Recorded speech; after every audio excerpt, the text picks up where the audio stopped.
টি-20 বিশ্বকাপ শুরুর ঠিক আগে স্বাগতিক ভারতকে ঘিরে নতুন করে উদ্বেগ তৈরি হয়েছে। দেশটিতে দেখা দিয়েছে নিপা ভাইরাসের প্রাদুর্ভাব। ডিসেম্বর মাসে ভারতে নিপা ভাইরাস ছড়িয়ে পড়ার খবর সামনে আসার পর বিষয়টি আন্তর্জাতিক মহলেও আলোচনার জন্ম দিয়েছে। এবার সেই উদ্বেগ প্রকাশ্যে আনল অস্ট্রেলিয়া সরকার। শুক্রবার অস্ট্রেলিয়ার স্বাস্থ্যমন্ত্রী মার্ক বাটলার জানান, নিপা পরিস্থিতি সরকার অত্যন্ত গুরুত্বের সঙ্গে পর্যবেক্ষণ করছে। 9 নেটওয়ার্ক টেলিভিশনকে এক সাক্ষাৎকারে তিনি বলেন, নিপা ভাইরাস কখনোই অস্ট্রেলিয়ায় শনাক্ত হয়নি, তবে ভারতে যে প্রাদুর্ভাব শুরু হয়েছে সেটিকে আমরা গভীরভাবে গুরুত্ব দিচ্ছি।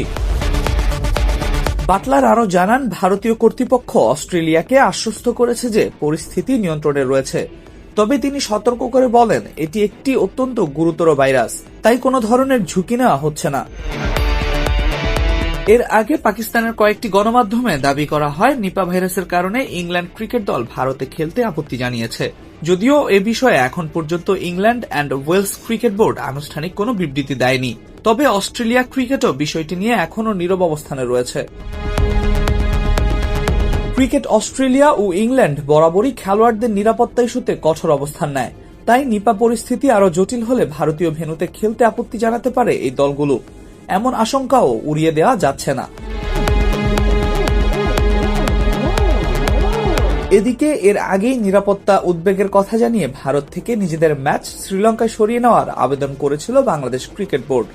তবে আইসিসি সেই আবেদন নাকচ করে দেয় এবং বিতর্কিতভাবে বাংলাদেশকে বাদ দিয়ে স্কটল্যান্ডকে বিশ্বকাপে অন্তর্ভুক্ত করার সিদ্ধান্ত নেয়। এমন প্রেক্ষাপটে নিপা ভাইরাসের কারণে যদি অন্য কোনো দলের ম্যাচ ভারতের বাইরে সরিয়ে নেওয়া হয়, তাহলে দ্বৈতনীতির অভিযোগে আইসিসি নতুন করে সমালোচনার মুখে পড়তে পারে। আগামী 7 ফেব্রুয়ারি থেকে শুরু হতে যাচ্ছে টি-20 বিশ্বকাপ। শুরু হতে এখনো প্রায় এক সপ্তাহ বাকি।